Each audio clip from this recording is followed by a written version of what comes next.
Immediately following the verdict, guilty on all 3 counts of first-degree murder, Mr. Adams' defense attorney slipped Chief Prosecutor Peter Bew a note saying that Byron wanted to speak with State's Attorney Bew and Lieutenant Clay Whelan, who's the lead investigator on this case.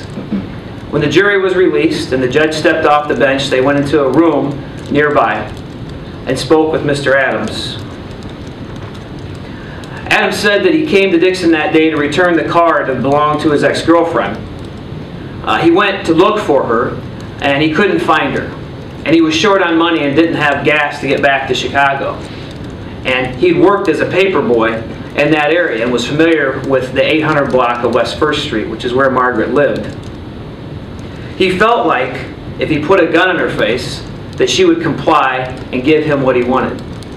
So he went and parked behind a residence just down the block, approached her house, rang the doorbell, and when she answered, put a gun in her face and ordered her back into the house, demanding money from her. He says that she said there was no money. And he's a little unclear about how they get up into the bedroom, but there's a struggle and she's yelling. And he takes 2 socks that are rolled up and he stuffs them in her mouth to keep her quiet. He ties her hands behind her back. He puts a pillowcase over her head, turns it and twists it in a deep struggle until she's lifeless and not fighting or moving anymore. He then says he leaves and describes what he described in the past. Out to Walmart, dumping the purse onto the tollway after getting gas.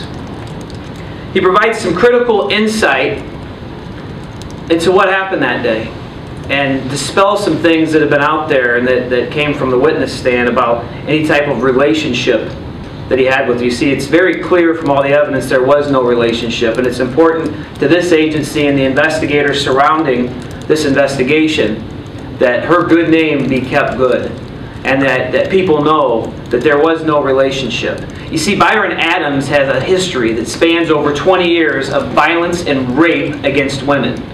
Byron Adams, on more than one occasion, has gone into a house forcefully and raped innocent, defenseless women. On more than one occasion, he's done that using a gun. And on the last occasion, he used a pillow over the victim's face and tried to suffocate her. You see, he was on a progression. And we believe, after discussing what he said yesterday and the information that was provided, that his intention when he went there wasn't robbery, wasn't to get gas money, it was to rape her. And he provided the information and the details that go right into his method of operation, his MO. He put that gun in her face, forced her upstairs to the bedroom where he intended to rape her. She fought and she struggled for her life. And eventually her life was taken. I would like to thank and recognize the people who played such a critical role in this investigation. You know, fortunately, this isn't something that we deal with every day. And smaller police agencies need to work together.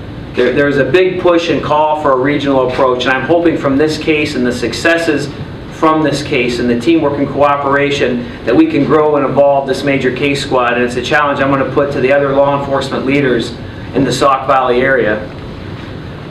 The Illinois State Police Crime Scene Division, the Illinois State Police Investigations Division, the Sterling Police Department, the Lee County Sheriff's Department, and the Lee County State's Attorney's Office. You see, everybody realizes that it's a lot of work to put a case together and interview everybody and do the interrogation and get the physical evidence, but what people don't realize is the amount of time it takes to prepare for a case like this to go to trial. You know, for the past 3 years, we've been as upset, and the state's attorney's been as upset, and the system has been as upset about the way this is drug on. But people have rights, and it seems a lot of times that the most rights are afforded to those who commit these crimes. Byron Adams has played games for the last 3 years. In the same way he was playing games with us during the interrogation, trying to manipulate and control every aspect. He changed attorneys 2 different times. Several times he postponed the trial by saying he was going to defend himself. He changed judges. He's trying to change the venue. Well, the great thing about today is Byron Adams is no longer in any type of control. He's been sent a clear message from the justice system, and we're confident that he's going to go to prison for the rest of his life.